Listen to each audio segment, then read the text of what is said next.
મારા લગ્ન એક નાની ઉંમરની સુંદર છોકરી સાથે થયા હતા.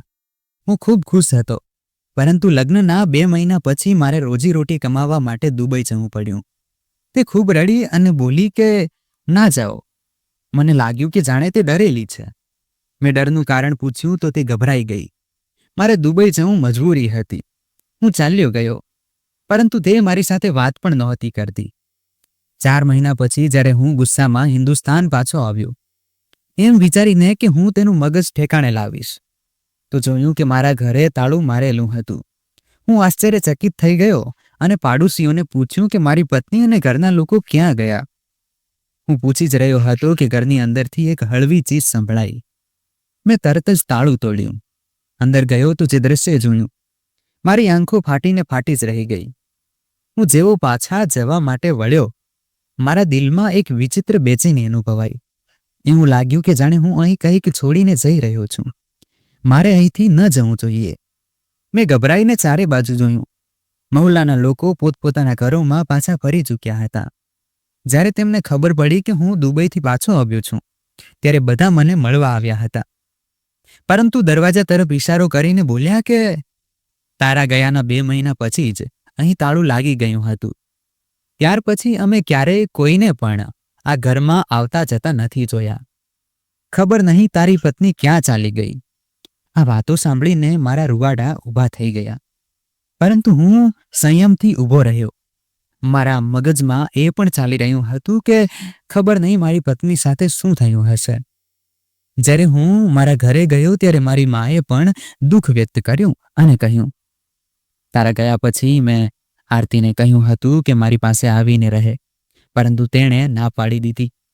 પહેલાં તો મને ખૂબ નવાઈ લાગી. જોર પણ આપ્યો કે કેવી રીતે એકલી રહીશ, પણ તે પોતાની વાત પર અડગ રહી. કહેતી રહી, ના, હું અહીં જ રહીશ. તો મેં કોઈ જબરદસ્તી ન કરી. એકાદ અઠવાડિયા પછી જઈને જોયું તો તારું ઘર બંધ હતું. લોકોને પૂછ્યું તો તેમને પણ કંઈ ખબર નહોતી. આ વાતો જેમ જેમ હું સાંભળતો જતો હતો, તેમ તેમ વધુ પરેશાન થતો જતો હતો. માં મને સમજાવી રહી હતી કે ચાલ, કોઈ વાંધો નહીં, મળી જશે, અને જો ન પણ મળી તો તે પોતે જ છોડીને ગઈ હશે. તેની પાછળ પોતાની જાતને થકવીશ નહીં અને શાંતિથી રહે. હું ઊંઘની ગોળી ખાઈને સૂવા ચાલ્યો ગયો. થોડી વારની કોશિશ પછી ઊંઘ પણ આવી ગઈ. ખબર નહીં હું કેટલી વાર સુધી એમ જ સૂતો રહ્યો. અચાનક મને એક વિચિત્ર સપનું આવ્યું. આરતી મારા સપનામાં હતી અને ખૂબ જોર જોરથી રડી રહી હતી. તે કહી રહી હતી, મિહિર, તમે સારું ન કર્યું. મને આ દરિંદાઓના હવાલે કરીને જતા રહ્યા. આ લોકો મને જાનવરોની જેમ રાખે છે. મિહિર, તમે ક્યાં છો? ભગવાનનો વાસ્તો છે, મને બચાવી લો. આ કહેતા જ તે ધ્રુસકે ધ્રુસકે રડવા લાગી. હું તેને દિલાસો આપવા જેવો આગળ વધ્યો. મારું સપનું તૂટી ગયું. મેં જોરથી આરતીને બોલાવી, પણ તે ફક્ત મારા સપનામાં હતી, હકીકતમાં નહીં. હું ગભરાઈને આમ તેમ જોવા લાગ્યો અને પોતાને મારા રૂમમાં પથારીમાં પડ્યો જોયો. તરત ઉઠીને પાણીનો એક ગ્લાસ પીધો. આ પછી હું મોબાઈલ લઈને ઘરની બહાર નીકળી ગયો. કંઈ સમજાતું નહોતું કે ક્યાં જાઉં અને ક્યાં નહીં. બેચેનીમાં હું પાછો મારા જૂના ઘરે ગયો. તાળું હજુ પણ એવું જ લાગેલું હતું, બલકે હવે તેના પર હળવો કાટ પણ દેખાઈ રહ્યો હતો. મારી પાસે તે તાળાની ચાવી હતી. મેં ચાવીથી તાળું ખોલ્યું તો આખું ઘર વેરાન પડ્યું હતું. હું અંદર ગયો તો જોયું કે બધા રૂમ બંધ હતા. તેમને ખોલીને જોયું તો બધું વેરવિખેર પડ્યું હતું. આરતીના કપડાં, મેકઅપનો સામાન ડ્રેસિંગ ટેબલ પર એમ જ પડ્યો હતું, જાણે તે હમણાં જ તૈયાર થઈને ક્યાંક ગઈ હોય.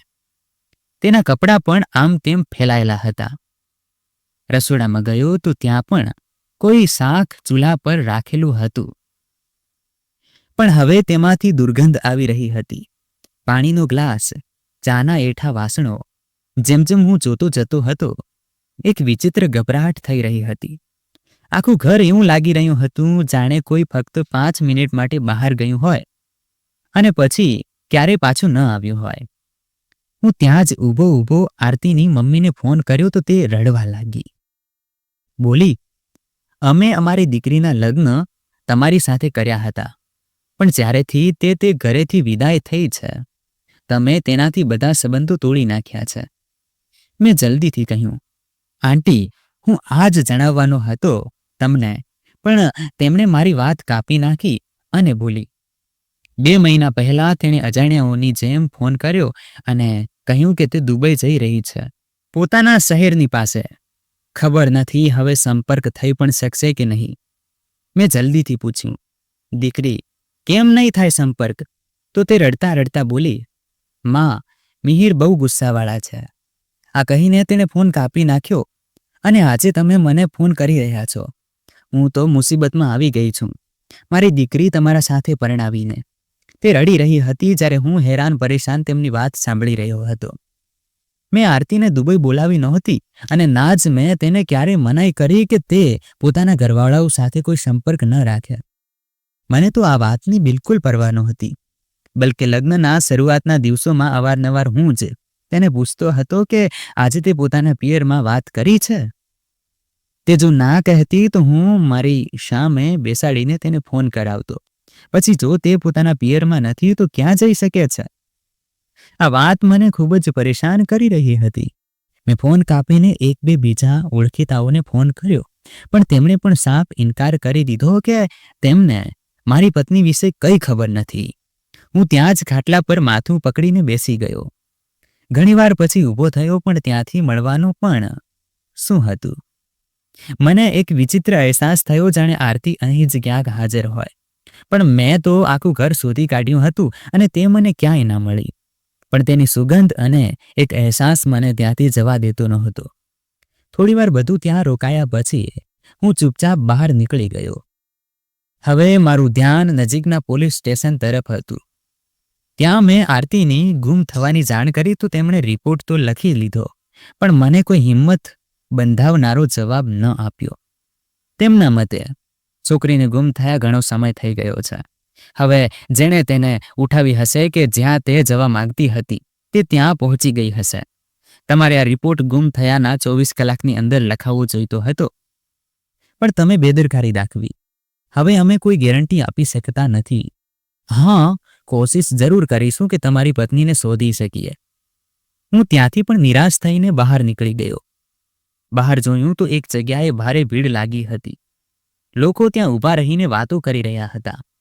કદાચ કોઈ બાબા શહેરમાં નવો આવ્યો હતો અને પોતાની વાતોને કારણે પ્રખ્યાત થઈ ચૂક્યો હતો. મેં માથું ખંખેરીને ત્યાંથી નીકળવાનો ઈરાદો કર્યો.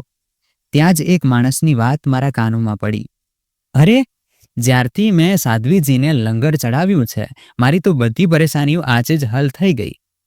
હવે તો બસ એ જ દુઆ છે કે તે મારા માટે પણ કંઈક બોલી દે.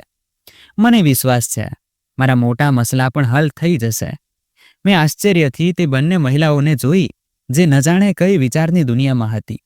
આ જ દુઆ જો તેઓ ઘરે બેસીને કરતી તો કદાચ તેમને વિના કારણ લંગર અને ચડાવો આપવાનો વારો જ ન આવતો. સ્પષ્ટ હતું કે લોકો અંધવિશ્વાસના જાળમાં ફસાયેલા હતા. હું માથું ખંખેરીને ત્યાંથી ચાલ્યો ગયો. ચારે બાજુથી નિરાશ થઈ ચૂક્યો હતો. ભગવાનને પણ રડી રડીને પોતાની પત્નીના મળવાની દુઆ કરતો રહ્યો. મને વિશ્વાસ હતો કે તેની સાથે જરૂર કોઈ અકસ્માત થયો હશે. તે મને આ રીતે ધોખો આપી શકે નહીં. મારા લગ્ન મમ્મીએ પોતાની પસંદથી કર્યા હતા. મને તેના પર કોઈ વાંધો નહોતો. લગ્નના તરત બાદ જ મારી દુબઈમાં નોકરી લાગી ગઈ. જ્યારે મમ્મીને આ વાત ખબર પડી તો તે ખૂબ ખુશ થઈ, પણ આરતી રડવા લાગી. મેં તેને ચૂપ કરાવી તો તે નરમાઈથી બોલી, હું નથી ઈચ્છતી કે તમે મને છોડીને જાઓ. તમારા વિના હું એકલી રહી જઈશ. શું કરીશ હું? મેં તેને ખૂબ દિલાસો આપ્યો. પછી મારા જવાના દિવસો નજીક આવ્યા તો હું પેકિંગમાં પૂરી રીતે વ્યસ્ત થઈ ગયો. તે દિવસોમાં મેં ધ્યાન ન આપ્યું કે આરતી ખૂબ ખોવાયેલી લાગી રહી છે. તે એક દિવસ વિચારતા બોલી, મિહિર, શું તમે મારો હાલચાલ પૂછતા રહેશો પાછળ? કેમ, શું થયું? મેં હેરાનીથી પૂછ્યું તો તેણે પોતાના દિલ પર હાથ મૂકીને કહ્યું, મિહિર, મને કંઈ સારું નથી લાગી રહ્યું. એવું લાગી રહ્યું છે કે જ્યારે તમે જતા રહેશો તો કંઈક બહુ ખરાબ થઈ જશે. તેની વાતનો મતલબ હું તે સમયે સમજી શક્યો નહોતો. તે ખૂબ ડરેલી લાગી રહી હતી. કહેવા લાગી, મને બાળપણથી જ સાચા સપના આવે છે. આ વાત તેણે એક બે વાર પહેલા પણ જણાવી હતી, પણ મેં વધારે ધ્યાન નહોતું આપ્યું. હવે જ્યારે તેણે ફરીથી તે જ વાત કહી તો મેં હેરાનીથી પૂછ્યું, કંઈ જોયું છે તે સપનામાં? તે ગૂંચવાઈને બોલી, આજ તો સમસ્યા છે. સપનામાં જે સંકેત હોય છે તેને હું સમજી શકતી નથી. જ્યારે તે ઘટના બને છે ત્યારે જ તે સંકેતનો અર્થ સમજાય છે. બસ હવે મેં એવું સપનું જોયું છે જેમ કે હું તમને એરપોર્ટ પર છોડીને કોઈ કૂવામાં પડી રહી છું અને તમે પણ મને બચાવી શકતા નથી. પછી દ્રશ્ય બદલાઈ ગયું અને એક વધુ સપનું આવ્યું, જેમ કે હું બેહોશ પડી છું અને મારી આસપાસ ઘણા લોકો છે. હું બધાની વાતો સાંભળી રહી છું. દરેક જણ મારી સાથે વાત કરવા માંગે છે. તે વિચારતા વિચારતા આ બધું કહી રહી હતી. હું જે મારી બેગ બંધ કરી રહ્યો હતો, અચાનક તેની પાસે આવ્યો અને કહ્યું, આ કેવું સપનું છે? આનો શું મતલબ હોઈ શકે છે? તે માથું હલાવતા બોલી, મને ખરેખર નથી કે આ બધું શું થઈ રહ્યું છે અને કેમ દેખાઈ રહ્યું છે. કોઈ વાતનો કોઈ અંદાજો નથી. બસ એક અહેસાસ દિલમાં ઊંડાણપૂર્વક જકડાયેલો હતો કે જો તમે જતા રહ્યા તો હું બરબાદ થઈ જઈશ. મને છોડીને ન જશો. એમ કહીને તે મારા ગળે વળગીને ધ્રુસકે ધ્રુસકે રડવા લાગી. મેં તે સમયે તેની વાતો પર બિલકુલ ધ્યાન ન આપ્યું, કારણ કે ત્યારે મને વિદેશ જવાનો જુસ્સો સવાર હતો.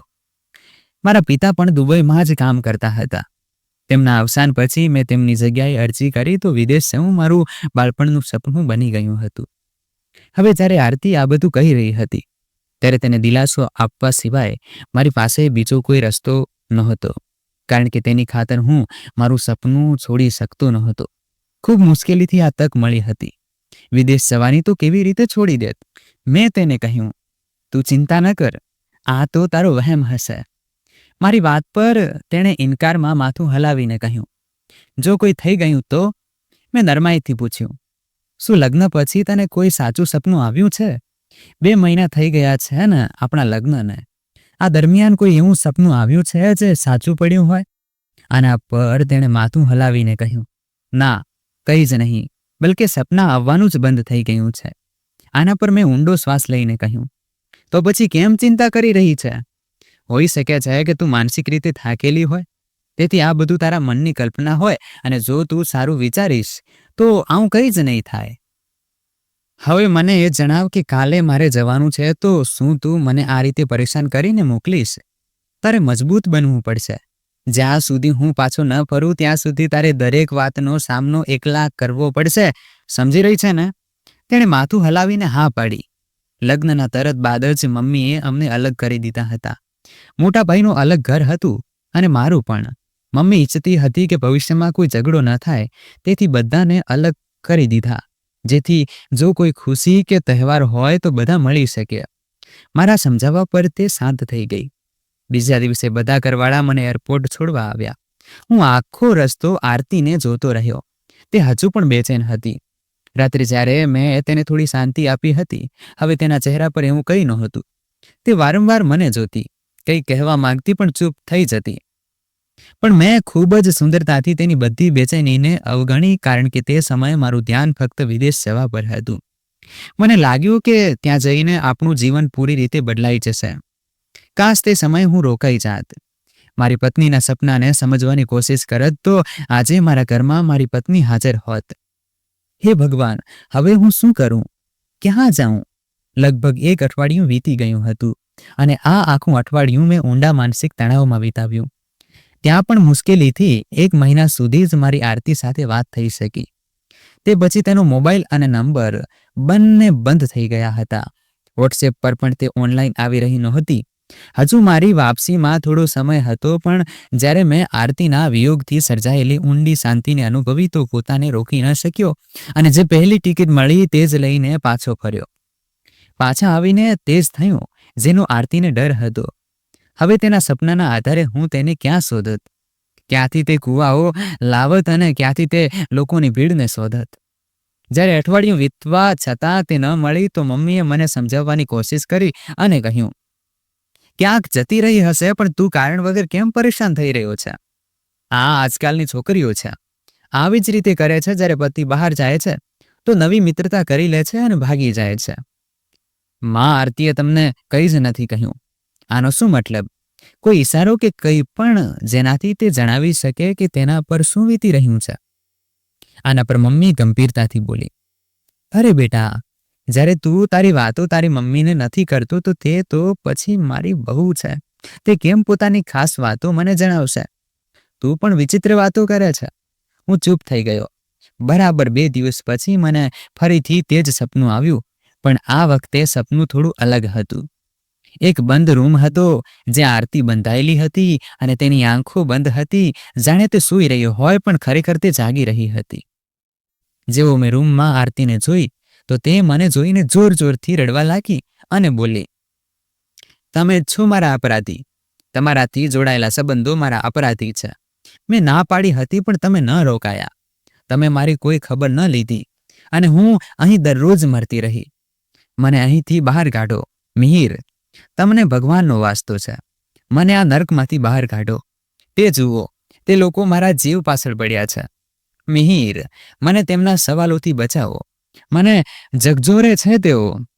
યાતનાઓ આપે છે. તેણે હાથથી એક વધુ ઈશારો કર્યો તો મેં ગરદન ફેરવીને જોયું. ત્યાં એક ખૂબ મોટી દિવાલમાં લાગેલી બારી હતી જ્યાં અસંખ્ય લોકો ઊભા આરતીને બોલાવી રહ્યા હતા. તે વારંવાર મને બોલાવી રહી હતી કે મને અહીંથી લઈ ચાલો. આ લોકો મને મારી નાખશે. હું આશ્ચર્યચકિત થઈને ત્યાં ઊભો તે આખું દૃશ્ય મારી આંખોથી જોઈ રહ્યો હતો. લોકોની ભીડ સતત વધી રહી હતી. પછી તે બધાએ મળીને દિવાલમાં લાગેલી મોટી બારી એક ઝટકામાં તોડી નાખી અને માણસોનો એક મોટો પ્રવાહ આરતી તરફ દોડ્યો. તે ચીસો પાડવા અને રડવા લાગી. તે પહેલા કે હું તેને બચાવવા ત્યાં જાત, તે લોકોમાં ક્યાંક ખોવાઈ ગઈ. બસ તે જ સપના પછી મારી ઊંઘ ખુલી ગઈ. મેં આમ તેમ જોયું તો આજે પણ મારા રૂમમાં જ હતો. આ કેવા સપના આવી રહ્યા છે? શું મને કોઈ સંકેત મળી રહ્યો છે જેનાથી હું આરતીને શોધી શકું કે પછી આ સપના મારા મગજની ઉપજ છે? હું બહાર આવ્યો તો મમ્મી આંગણામાં બેઠી હતી. હું તેમની પાસે જઈને તેમના ખોળામાં સૂઈ ગયો અને રડવા લાગ્યો. જેમ જેમ તે મને દિલાસો આપી રહી હતી તેમ તેમ મારી રુદન વધુ તેજ થતી જતી હતી. માં, હું જ છું અપરાધી આરતીના ખોવાવાનો. તે મને ના પાડતી રહી કે મને છોડીને ન જશો. કહેતી હતી કે જો ગયા તો મારી સાથે કંઈક બહુ ખરાબ થશે. પણ મેં તેની એક પણ વાત ન સાંભળી. તે સમયે મારા પર વિદેશ જવાનો જુસ્સો સવાર હતો અને હું કોઈ પણ ભોગે તે સંપૂર્ણ તક હાથમાંથી જવા દેવા માંગતો નહોતો. પણ હવે શું કરું? ત્યાં જઈને મારી પત્નીને જ ખોઈ ચૂક્યો છું. મમ્મી મને સંભાળવાની ખૂબ કોશિશ કરતી. તે અવારનવાર મારું ધ્યાન આરતી પરથી હટાવવામાં વ્યસ્ત રહેતી, જેથી હું કારણ વગર વિચારીને પાગલ ન થઈ જાઉં. એક દિવસ હું મારા ઘરમાં એમ જ બેઠો હતો જ્યારે મમ્મીની એક બહેનપણી અમારા ઘરે આવી. અરે મિહિર, તું ક્યારે પાછો આવ્યો ભલા? હું અહીં ન આવત તો તું મને મળત પણ નહીં. હું ચૂપ જ રહ્યો. હવે જ્યારેથી આરતી ગુમ થઈ હતી હું લોકોની વાતોનો બહુ ઓછો જવાબ આપતો હતો. ત્યાં સુધી મમ્મી પણ ત્યાં આવી ચૂકી હતી. તે નરમાઈથી બોલી, અરે સગાવાલાને લઈને જાય છે, પોતાના દીકરાને પણ સાધ્વીજી પાસે લઈ જા. જો તો ખબર નથી શું પરેશાની છે. આટલો ભૂલી ગયો છે. કેવી માં છો તમે? લઈને ન ગઈ શું? સાથે જ તે સ્ત્રીએ મને જોયો અને અફસોસથી પોતાનું માથું નીચું હલાવવા લાગી. કહો બેટા, ગયા નથી શું સાધ્વીજી પાસે? અરે ભગવાન પર બહુ શ્રદ્ધા છે. તેમની ખૂબ કરામત છે. તેમની પાસે જે કોઈ પોતાની પરેશાની લઈને જાય છે બસ પછી તે તેમને સપનું આપીને તરત જ ઉપાય જણાવી દે છે. મને આ વાતો પર વિશ્વાસ નહોતો. મેં કોઈ પણ આડો અવળો જવાબ આપ્યા વિના કહ્યું, મને આ બધું સારું નથી લાગતું. તે સ્ત્રી જે મારા અંગત મામલાઓમાં દખલ દેવાનો પ્રયાસ કરી રહી હતી મારા જવાબ પર શરમાઈને હસતા હસતા બોલી, સારું, ન માનો તો કંઈ નહીં. ચાલો મને જ કહો કે હવે શું પરેશાન છો? હું જે તમારા માટે દુઆ કરી દઈશ. છેવટે દુઆ તો કરી જ શકાય ને. તમારી મમ્મીએ પણ મારા માટે ઘણી દુઆઓ કરી હતી અને આજે જુઓ મારી સંતાન સ્વસ્થ છે. ડોક્ટરોએ તો કહી દીધું હતું કે બાળક નહીં થાય. તમારી મમ્મીનું મોટું ઋણ છે મારા પર. કહો શું વાત છે? તે સ્ત્રી અજીબ ચીકણા સ્વભાવની હતી. વગર કારણે જ માહિતી મેળવવા માટે ઉતાવળી થઈ રહી હતી. મારી પત્ની મળી રહી નથી અને મારું માનસિક સંતુલન ખૂબ બગડી રહ્યું છે. સારું રહેશે કે તમે તમારા સૂચનો તમારી પાસે રાખો. જો તમે મમ્મીને મળવા આવ્યા છો તો ફક્ત તેમને જ મળો. આસપાસના મામલાઓમાં ડોકીયું કરવાની કૃપા ન કરો. આ કહીને હું ત્યાંથી જવા લાગ્યો. ત્યારે તે સ્ત્રી પાછળથી બોલી, અરે ભાઈ, ખૂબ જ તીખા સ્વભાવના લાગો છો. તમને ખરાબ તો નહીં લાગે, પણ તમારા મસલાનો હલ માત્ર અને માત્ર સાધ્વીજી પાસે જ છે. તે તો ખાસ કરીને ગુમ થયેલા લોકોને શોધવામાં માહિર છે. મને તે સ્ત્રીની વાતોથી ખૂબ જ ગૂંચવણ થઈ રહી હતી અને મારું માથું ખૂબ જ દુખી રહ્યું હતું. મેં ગાડીની ચાવી ઉપાડી અને મારા ઘરે ગયો. પહેલા આંગણામાં થોડીવાર બેસી રહ્યો, પછી ઘરની સફાઈ કરવા લાગ્યો. 2-3 કલાકમાં મેં ઉપર છલ્લું આખું ઘર સાફ કરી દીધું, પણ મન ખૂબ ભારે હતું. પછી હું બેઠકની સફાઈ કરવા આગળ વધ્યો. જેવું મેં બેઠકનું તાળું ખોલ્યું, હું દંગ રહી ગયો. હું જ્યારે પણ આ ઘરમાં આવ્યો, ફક્ત રહેઠાણવાળા ભાગને જ ખોલ્યો. બેઠકને એક પણ વાર ન ખોલી, અને આ જ મારી ખૂબ મોટી ભૂલ હતી. મારું મન થયું કે મારું માથું દિવાલમાં પછાડી દઉં. છેવટે આટલી મોટી ભૂલ મારાથી કેવી રીતે થઈ ગઈ? મારે આખું ઘર ખોલીને સારી રીતે તલાશી લેવું જોઈતું હતું, કારણ કે તે સમયે જ બેઠકને જોઈને સ્પષ્ટપણે ખબર પડી શકતી હતી કે અહીં જ મારી પત્નીને રાખવામાં આવી હતી. દિવાલ સાથે લોખંડની સાંકળો બંધાયેલી હતી અને તેમની આગળ હાથકડી જેવા ગોળ નિશાન બનેલા હતા, જેમની સંખ્યા 4 હતી, એટલે કે 2 હાથ અને 2 પગ માટે. આ ઉપરાંત બેઠકમાંથી ખૂબ જ તીવ્ર અને ગંદી દુર્ગંધ આવી રહી હતી. ત્યાં જ ખાવાના વાસણો અને પાણીનો કુલર ખૂબ જ અવ્યવસ્થિત રીતે ફેલાયેલો હતો. બેઠકનું ફર્નિચર ખેંચીને એક દિવાલ સાથે લગાવવામાં આવ્યું હતું. હું તરત જ બેઠકના બીજા દરવાજા તરફ દોડ્યો, જે પાછળની ગલીમાં ખુલતો હતો, પણ તે ગલી મુખ્ય દરવાજાવાળી ગલી નહોતી, બલકે તેનાથી પાછળની ગલી હતી. એટલે કે જે કોઈ વ્યક્તિ હતી તેણે મારી પત્નીને મારા જ ઘરમાં છુપાવી રાખી હતી અને ખૂબ જ ચાલાકીથી બધાને છેતરી રહ્યો હતો, એવું બતાવીને કે તે ઘર મહિનાઓથી બંધ છે, જેથી કોઈને શંકા ન થાય અને તે આરામથી આરતીને ત્યાં જ રાખી શકે. આ છતાં મને આ વાત સમજાઈ રહી નહોતી કે જો તેને આરતીને ઘરમાં જ રાખવી હતી તો તેને બાંધીને કેમ રાખવામાં આવી હતી, અને છેવટે તેનો હેતુ શું હતો? હાલત ખૂબ ખરાબ થઈ ચૂકી હતી. મેં તે જ સમયે પોલીસને ફોન કર્યો અને તેમને આખી સ્થિતિ જણાવી. થોડી જ વારમાં પોલીસ પહોંચી ગઈ અને તેમણે તે જગ્યાને સીલ કરી દીધી. હાથકડીઓને ઉતારીને ફોરેન્સિક તપાસ માટે મોકલવામાં આવી. એક દિવસમાં રિપોર્ટ આવી ગયો, જેમાં એ પુષ્ટિ થઈ કે ત્યાં આરતી જ હતી, જેને થોડા દિવસ પહેલા જ ત્યાંથી ક્યાંક બીજી જગ્યાએ લઈ જવામાં આવી હતી. પોલીસ અધિકારીઓએ મને પૂછ્યું, શું તમને કોઈ પર શંકા છે? મેં નામાં માથું હલાવી દીધું, કારણ કે ખરેખર મને કોઈ પર શંકા નહોતી. તેમણે કહ્યું, જરા સારી રીતે વિચારો. શું તમારી પત્ની કોઈથી ડરતી હતી? શું તેમણે તમને ક્યારેય કોઈ ઈશારો આપ્યો હોય કે કોઈ એવી અજીબ ઘટના બની હોય જેના પર તમે ધ્યાન ન આપ્યું હોય? મેં ખૂબ વિચારવા છતાં કોઈ એવો વ્યક્તિ કે ઘટના યાદ ન કરી શક્યો જેમાં આરતીનો કોઈ સાથે ઝઘડો થયો હોય કે તેણે ક્યારેય જણાવ્યું હોય કે ભૂતકાળમાં તેની સાથે કંઈક ખરાબ થયું હતું. અમે મુખ્ય દરવાજાવાળી ગલીમાં લાગેલા કેટલાક કેમેરાની મદદથી ગુનેગારને શોધવાનો પ્રયાસ કર્યો, પણ તે ક્યારેય મુખ્ય દરવાજાથી ઘરમાં દાખલ થયો નહીં. એકવાર બસ મિહિરની મમ્મી તે ગલીમાં ગઈ હતી. જ્યારે પોલીસે પાછળની ગલીમાં જઈને જોયું તો ત્યાં કોઈ પણ કેમેરા હાજર નહોતા, જેનાથી ગુનેગારની હરકતો રેકોર્ડ ન થઈ શકે. આ પછી પોલીસે મારી મમ્મીને કસ્ટડીમાં લેવાની વાત કરી તો મેં સખ્તાઈથી ના પાડી દીધી. મેં કહ્યું, ખબરદાર, જો કોઈએ મારી મમ્મીને પરેશાન કરવાની કોશિશ કરી, કારણ કે તેમના સિવાય એવો કોઈ સુરાગ નહોતો જે કોઈ બીજા તરફ ઈશારો કરતો. જ્યારે પોલીસે કહ્યું કે ઓછામાં ઓછું એકવાર તો અમારે તમારી મમ્મીની પૂછપરછ કરવી પડશે, તો મેં ચૂપચાપ આરતીનો કેસ પાછો લઈ લીધો. આના પર પોલીસવાળા ખૂબ નારાજ થયા. જ્યારે મમ્મીને આ વાત વિશે ખબર પડી તો તે ખૂબ ગુસ્સામાં બોલી, બેટા, તે ઠીક ન કર્યું. તે લોકો તો પોતાનું કામ જ કરી રહ્યા હતા, તેમને કરવા દેવું જોઈતું હતું. તપાસ તો ઓછામાં ઓછી બંધ ન કરાવવી જોઈતી હતી. હોઈ શકે છે કે થોડીવાર પછી ગુનેગારનો કોઈ સુરાગ મળી જ જાત. મમ્મી મને ખીજવી રહી હતી, પણ હું મારી મમ્મી પર કોઈ આરોપ આવવા દેવા માંગતો નહોતો. ભગવાન સારું કરશે, તમે ચિંતા ન કરો. જો ભગવાને આપણને આરતીનો કોઈ ને કોઈ સુરાગ આપવાનું નક્કી કર્યું છે તો આપણને કંઈ નહીં થાય. જોજો, તે પોતે જ આપણી સામે આવી જશે, અને જો આવું ન થયું તો આપણે લાખ કોશિશ કરી લઈએ તો પણ ત્યાં સુધી પહોંચી શકીશું નહીં. પણ આ બધામાં હું તમને તકલીફ આપી શકતો નથી અને આપવા પણ માંગતો નથી. આ વાત સાંભળીને મમ્મી રડવા લાગી અને મને ઘણી બધી દુઆઓ આપવા લાગી. હું રૂમમાં આવ્યો અને વડીલોની જેમ ગીતા વાંચી.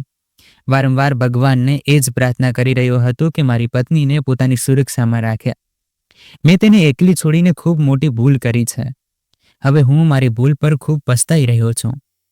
લગભગ 15 મિનિટ સુધી એમ જ દુઆ કરતો રહ્યો.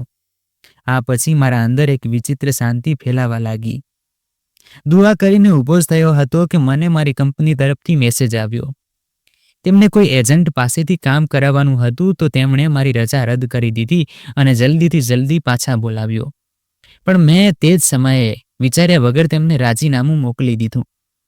ત્યારે મમ્મી કંઈક લેવા રૂમમાં આવી તો મેં તેમને નોકરી છોડવા વિશે જણાવ્યું, જેથી તે નારાજ થઈને બોલી, તે આટલો મોટો નિર્ણય આટલી જલ્દી કેમ કર્યો? મેં નરમાઈથી કહ્યું, મમ્મી, એકવાર હું મારી પત્નીને એકલી છોડી ચૂક્યો છું. હવે ફરી આવું નહીં કરું. અહીં જ કોઈ નાની મોટી નોકરી કરી લઈશ, પણ આરતીને શોધીને જ રહીશ. જો અંતિમ દિવસે ભગવાને મને પૂછ્યું કે મેં તેના પિતા પછી તને તેનો બોજ આપ્યો હતો તો હું શું જવાબ આપીશ? મમ્મી, મને ખૂબ ડર લાગે છે. બસ હવે તમે પ્રાર્થના કરો કે આરતી જલ્દીથી જલ્દી મળી જાય અને તે ઠીકઠાક હોય. મમ્મીએ હાથ ઊંચા કરીને પ્રાર્થના કરી. લગભગ 3-4 દિવસ સુધી હું રોજ મારા જૂના ઘરે જઈને દરેક વસ્તુને ધ્યાનથી જોતો. ત્યાં નશા અને દવાઓની ગોળીઓ અને પાંદડા પણ હાજર હતા. હવે ધીમે ધીમે સ્પષ્ટ થઈ રહ્યું હતું કે આરતીને ત્યાં દવાઓ દ્વારા દબાવીને રાખવામાં આવતી હતી. કદાચ એટલે કે તે કોઈ વિરોધ ન કરી શકે.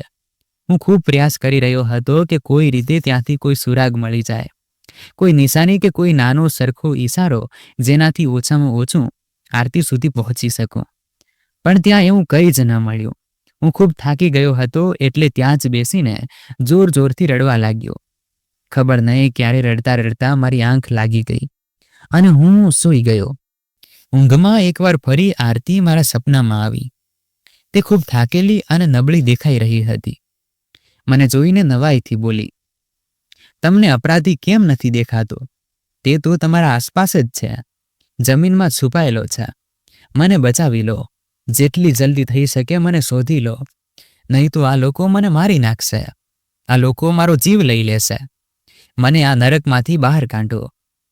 કોઈથી મારી સલામતી માટે દુઆ કરાવો. આ પછી તે જતી રહી અને મારી આંખ આપોઆપ ખુલી ગઈ. હું એમ જ ફ્લોર પર સૂતો હતો. હવે ઉઠીને છતને જોવા લાગ્યો. આરતી ઈચ્છતી હતી કે હું તેને શોધી કાઢું, એટલે કે જેણે પણ તેને છુપાવી છે તે જાગી ગયો છે કે હું તેની શોધ કરી રહ્યો છું. જો જલ્દીથી જલ્દી હું મારી પત્નીને ન શોધી શક્યો તો તેઓ તેને સાચે જ મારી નાખશે. ત્યારે જ તે સપનામાં આટલી પરેશાન દેખાઈ રહી હતી. હે ભગવાન, હવે હું શું કરું? મને કોઈ રસ્તો બતાવો. મને કંઈક સમજ આપ. મારી માર્ગદર્શન કર કે હું મારી પત્નીને શોધી શકું. એમ જ દુઆ કરતા કરતા મેં ઘરના બધા રૂમોને તાળું લગાવ્યું અને બહાર નીકળી ગયો. હું હજુ મોહલ્લામાંથી બહાર નીકળ્યો જ હતો કે મને આરતીની સહેલી દેખાઈ. મને જોઈને તે જલ્દીથી આરતી વિશે પૂછવા લાગી. મેં તેને પૂછ્યું, શું તું આરતીને નથી મળી? તે શરમાતા બોલી, ભાઈ, તમારા લગ્ન પછી જ તો મારા પણ લગ્ન થઈ ગયા હતા. પછી હું સાઉદી અરબ જતી રહી. હમણાં મળવા માટે આવી છું. તેનાથી તમારા ઘરે પણ આવી પણ કેટલાક કામ કરવાના બાકી હતા, તેમાં વ્યસ્ત રહી જ્યારે હું તમારી તરફ આવી રહી હતી. મેં ઉદાસ સ્વરમાં કહ્યું, ના સોનલ, કોઈ જરૂર નથી. તે હેરાનીથી મને જોતા બોલી, શું થયું ભાઈ? બધું બરાબર છે? તમે પરેશાન લાગો છો. શું આરતી ઠીક છે અને આરતીની તબિયત કેવી છે? મેં નીચા સ્વરમાં માથું હલાવ્યું અને પોતાને સંભાળતા કહ્યું, સોનલ, આરતી ખોવાઈ ગઈ છે. તે મળી રહી નથી. અરે, એમ કેમ ખોવાઈ ગઈ? કોઈ નાની બાળકી તો નથી કે તમે એમ જ પરેશાન થઈ રહ્યા છો? મોહલ્લામાં જ કોઈ ઘરે ગઈ હશે, હમણાં આવી જશે. તેની વાત સાંભળીને મારી આંખોમાં અનાયાસે આંસુ આવી ગયા, જેને મેં નિર્દયતાથી લૂછતા કહ્યું, ના, તે તમારી ભાભી ખોવાઈ નથી. તેને લગભગ 2 મહિના થઈ ગયા છે. પછી ત્યાં જ ઊભા ઊભા મેં સોનલને સંક્ષિપ્તમાં બધી વાત જણાવી. તે ગમથી કંઈ બોલી જ ન શકી. મેં કહ્યું, સોનલ, તું તો આરતીની દોસ્ત હતી. શું તું મારી કંઈ મદદ કરી શકે છે? તે જલ્દીથી બોલી, જી ભાઈ, તમે જણાવો. હું તમારી દરેક પ્રકારની મદદ માટે તૈયાર છું. મને વિશ્વાસ નથી થતો કે તે નાની હસમુખ આરતી એમ અચાનક ગાયબ થઈ શકે છે. ભાઈ, શું ક્યારેય આરતીએ લગ્ન પહેલા કે લગ્ન પછી કંઈ જણાવ્યું? મતલબ કોઈ ઝઘડો કે કોઈએ હેરાન કર્યા હોય કે કંઈ પણ? કોઈ પણ નાની વાત જો તેણે આ વિશે કંઈ જણાવ્યું હોય તો ભગવાનના વાસ્તે જણાવો. તે વિચારતા બોલી, ભાઈ, જણાવ્યું તો હતું, પણ જો હું તમને જણાવીશ તો કદાચ તમને સારું નહીં લાગે. મને નથી લાગતું કે આ વાત મારે તમારી સાથે કરવી જોઈએ. મેં તરત કહ્યું, તું પરેશાન ન થા. જે પણ વાત હોય ખુલીને જણાવો. હું દરેક વાત સાંભળવા માટે તૈયાર છું. બસ ભગવાનનું નામ લઈને કંઈક તો ઈશારો આપી દે, જેનાથી હું મારી પત્ની સુધી પહોંચી શકું. ખબર નહીં તે કઈ હાલતમાં હશે. ભાઈ, માફ કરજો, પણ એકવાર આરતીએ જણાવ્યું હતું કે આંટીનો વ્યવહાર તેની સાથે ઠીક નહોતો. મેં તેની વાત કાપતા કહ્યું, મમ્મીનો વ્યવહાર કેમ ઠીક નહીં હોય? મમ્મીએ તો શરૂઆતથી જ અમને અલગ કરી દીધા હતા. પછી જ્યારે તે અલગ ઘરમાં રહી હતી તો મમ્મી તેને કેમ હેરાન કરતા હશે? તે ધીમેથી બોલી, ત્યારે જ તો હું તમને જણાવવા નહોતી ઈચ્છતી, કારણ કે તે તમારી મમ્મી છે. પણ પોતાની મમ્મી વિશે કોઈ પણ ખરાબ વાત વ્યક્તિ સહન કરી શકતો નથી, પછી ભલે તે તમે હો કે હું. બાકી તમે કોઈ બીજી વાત પૂછી તો મને બસ આ જ વાત યાદ આવી. આ ઉપરાંત મને યાદ નથી કે આરતીનો ક્યારેય કોઈ સાથે ઝઘડો થયો હોય કે તેનો કોઈ નજીકનો મિત્ર રહ્યો હોય. આ કહીને તે ચૂપ થઈ ગઈ. મેં જલ્દીથી કહ્યું, ના, મને જણાવો મમ્મી કે શું વાત કરતી હતી તે. ખબર નથી, મને બરાબર યાદ નથી, પણ તેણે જણાવ્યું હતું કે આંટી તેને ખોદીને પૂછતી હતી. તેમણે એ પણ કહ્યું હતું કે તને સાચા સપના આવે છે ત્યારે જ મેં તને મારી વહુ બનાવીને લાવી છું, જેથી તું અમારા માટે કોઈ રસ્તો બનાવી શકે. આંટી તેને મજબૂર કરતી હતી, ક્યારેક પોતાનો કોઈ મસલો જણાવીને, ક્યારેક કોઈ સહેલી કે સગાનો ઉલ્લેખ કરીને કે આનો હલ બતાવો. આરતી સપનામાં કંઈ જોવાથી ઇનકાર કરતી હતી. કહેતી હતી કે આ મારા અધિકારમાં નથી, પણ આંટી કહેતી હતી કે તું જાણી જોઈને ના પાડી રહી છે, જ્યારે તને બધું જ દેખાય છે. તું ભવિષ્ય જોઈ શકે છે, જ્યારે આવું બિલકુલ નહોતું. ભાઈ, હું બાળપણથી આરતીને જાણું છું. તેને સાચા સપના ક્યારેક જ આવતા હતા. બસ એકવાર તેણે આંટી વિશે આ બધું જણાવ્યું હતું. આ સાંભળીને હું સ્તબ્ધ રહી ગયો, કારણ કે આજ સુધી મમ્મીએ કે આરતીએ મને ક્યારેય આ વાતનો ઉલ્લેખ કર્યો નહોતો. સોનલ, જે કંઈ પણ તું જણાવી રહી છે, શું તે સાચું છે? તે નરમાઈથી બોલી, ભાઈ, હું મારા સમ ખાઈને કહું છું. બલકે કદાચ મારા સમ પર પણ તમને વિશ્વાસ ન હોય તો હું ઈશ્વરના સમ ખાઈને કહું છું કે જે કંઈ જણાવ્યું તે સાચું છે. અને એ પણ જણાવી દઉં કે આરતી તમારી પાસેથી વાતો છુપાવતી હતી. તે નહોતી ઈચ્છતી કે આ વાતો તમને ખબર પડે અને તમારા અને આંટી વચ્ચે કોઈ ગેરસમજ પેદા થાય. આ પછી થોડી વાર વધુ વાતો કરીને હું ત્યાંથી ચાલ્યો ગયો. હવે મારું ધ્યાન ઘર તરફ હતું. હું મમ્મી પાસેથી આ વાતોની પુષ્ટિ કરવા માંગતો હતો. સોનલે સમ તો ગાધા હતા, પણ જ્યાં સુધી હું મારી મમ્મી પાસેથી આ વાતોની સત્યતાની તપાસ ન કરી લેત મને ચેન નહોતું મળવાનું. આરતીના સપનાવાળી વાત તો મને લગ્ન પછી જ ખબર પડી હતી, અને તે પણ ખુદ આરતીએ જ જણાવી હતી, જ્યારે મમ્મીએ આ પ્રકારની કોઈ પણ વાતનો ઉલ્લેખ મારાથી ક્યારેય કર્યો નહોતો. મને યાદ હતું કે મારી બહેને એકવાર વાતચીત દરમિયાન જણાવ્યું હતું કે જ્યારે બંનેના લગ્ન નહોતા થયા ત્યારે તેનો એક દાગીનો ક્યાંક ખોવાઈ ગયો હતો. બીજા દિવસે તે એમ જ આરતી સાથે ફોન પર વાત કરી રહી હતી તો આરતીએ તેને જણાવી દીધું કે તારો દાગીનો ફલાણી જગ્યાએ રાખેલો છે. આ જણાવતા મારી બહેન ખૂબ હસી અને બોલી, તારી તો મોજ છે. જો તારા ઘરમાં ક્યારેય કંઈ ગુમ થઈ ગયું તો પણ ચિંતા નથી, તારી પત્નીને દરેક વાતની ખબર પડી જાય છે. મેં ત્યારે આ વાત પર ધ્યાન ના આપ્યું, પણ હવે એક કડી જોડાતી જતી હતી.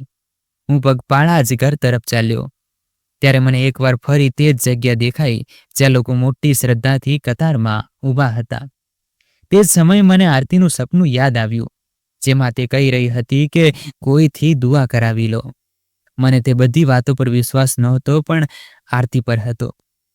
તે ઈચ્છતી હતી કે હું તેને શોધું, તો કંઈ પણ વિચાર્યા વગર હું પણ તે કતારમાં લાગી ગયો. મને વિશ્વાસ નહોતો કે અહીં કંઈ મળશે, પણ ખબર નહીં કેમ હું ત્યાંથી હલી શક્યો નહીં અને મારા પગ આપોઆપ રોકાઈ ગયા. ઘણીવાર પછી મારો નંબર આવ્યો. રૂમની બહાર બેઠેલા વ્યક્તિએ મારી પાસેથી ₹1000 લીધા. મેં ચૂપચાપ પૈસા કાઢીને આપી દીધા. જ્યારે અંદર ગયો તો ત્યાંનું વાતાવરણ વિચિત્ર હતું. એક વ્યક્તિ ખુરશી પર બેઠો હતો. જોવામાં તે કોઈ નકલી બાબા લાગતો હતો. તેની પાસે જમીન પર એક નાનું સરખો કપડું પાથરેલું હતું, જેના પર એક છોકરી આંખો બંધ કરીને દિવાલને ટેકે બેઠી હતી. તે છોકરીની હાલત ખૂબ ખરાબ હતી. વાળ વેરવિખેર હતા અને કપડાં ખૂબ ગંદા હતા. હા ભાઈ, શું સમસ્યા છે તમારી?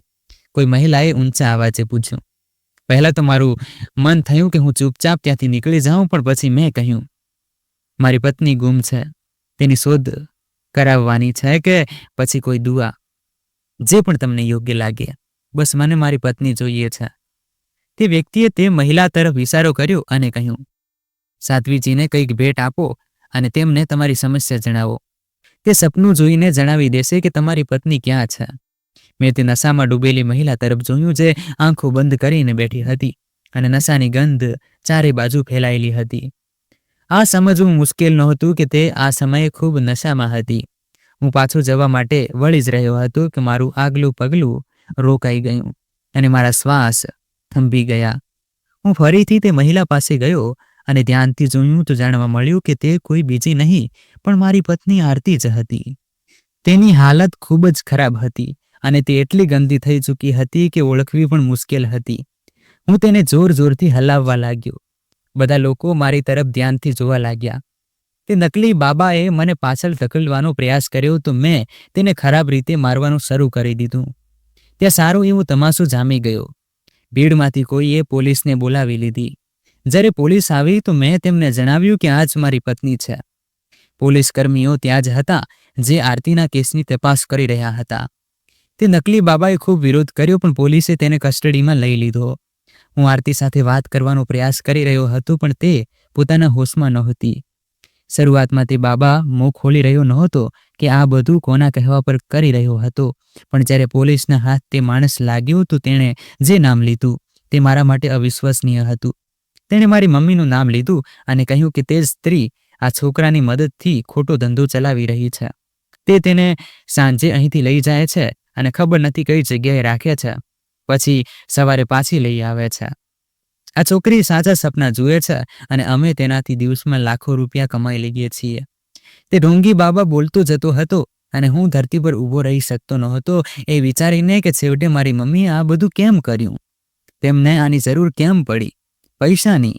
આરતી સાથે મારા લગ્ન પણ તેમણે આ જ કારણે કરાવ્યા, જેથી તેઓ તેને પોતાના ગંદા ધંધા માટે ઉપયોગ કરી શકે. મારા વિદેશ જતાં જ મમ્મીએ આરતીને નશો અને દવાઓ આપવાનું શરૂ કરી દીધું હતું. પછી આ ઘરને તાળું લગાવીને તેને બેઠકમાં બંધ કરી દીધી અને અલગ અલગ પ્રકારના લોકોથી તેનો ઉપયોગ કરાવતી હતી. હું સ્તબ્ધ ત્યાં ઊભો હતો જ્યારે એક પોલીસ અધિકારી મારી પાસે આવ્યો અને બોલ્યો, હા ભાઈ, હવે જણાવો, હવે પણ તમારી મમ્મી પર કોઈ તપાસ ન થાય કે હવે પણ તેમને છોડી દઈએ? હવે આ વાત સાબિત થઈ ચૂકી હતી કે આ બધા પાછળ તમારી મમ્મી જ હતી. મને કંઈ સમજાઈ રહ્યું નહોતું. મમ્મીને પોલીસ પોતાની સાથે લઈ ગઈ અને તેમના પર કડક આરોપો લાગી ગયા. આરતીને ખૂબ મોટી માત્રામાં નશાની દવાઓ આપવામાં આવી હતી, જેના કારણે તેની સારવાર શરૂ થઈ. ધીમે ધીમે આરતીની તબિયતમાં સુધારો આવવા લાગ્યો, પણ આપણા સંબંધ પર જે ઘા લાગી ચૂક્યો હતો તે ક્યારેય પૂરી રીતે ભરાઈ ન શક્યો. મમ્મી હવે સળિયા પાછળ હતી અને હું મારા ભીતરના તે તોફાન સાથે ઝઝૂમી રહ્યો હતો, જેમાં પોતાનાઓની ષડયંત્ર, પ્રેમનું તૂટવું અને વિશ્વાસનું મૃત્યુ સામેલ હતો. જિંદગી જાણે અચાનક થંભી ગઈ હતી. હવે બધું ફરીથી શરૂ કરવાનું હતું, પણ આ વખતે બિલકુલ એકલા. તો દોસ્તો, આ વાર્તાનો નૈતિક સંદેશ એ જ છે કે અંધવિશ્વાસ, લાલચ અને પોતાના સ્વાર્થ માટે કોઈના જીવ સાથે ચેડા કરવા એક દિવસ સામે આવી જ જાય છે. સત્ય ભલે જેટલું પણ છુપાવવામાં આવે, અંતે ઉજાગર થાય જ છે. કોઈના સપનાઓ, સંબંધો અને ભાવનાઓ સાથે છેતરપિંડી કરવી સૌથી મોટો અપરાધ છે. અને આનું પરિણામ ફક્ત કાયદો જ નથી આપતો, બલકે સમય અને નિયતિ પણ ખૂબ કઠોર સજા આપે છે. તો દોસ્તો, આ હતી આજની વાર્તા. આ વાર્તા વિશે તમારી શું રાય હતી તે કોમેન્ટ બોક્સમાં જરૂર જણાવજો. જો તમને વાર્તા પસંદ આવી હોય તો વિડીયોને લાઈક કરજો અને ચેનલને સબસ્ક્રાઈબ કરજો અને બેલ આઇકન પર ક્લિક કરીને તેને ઓલ પર સેટ કરજો, જેથી તમને નવા વિડીયોની સૂચના તરત મળી જશે. આભાર.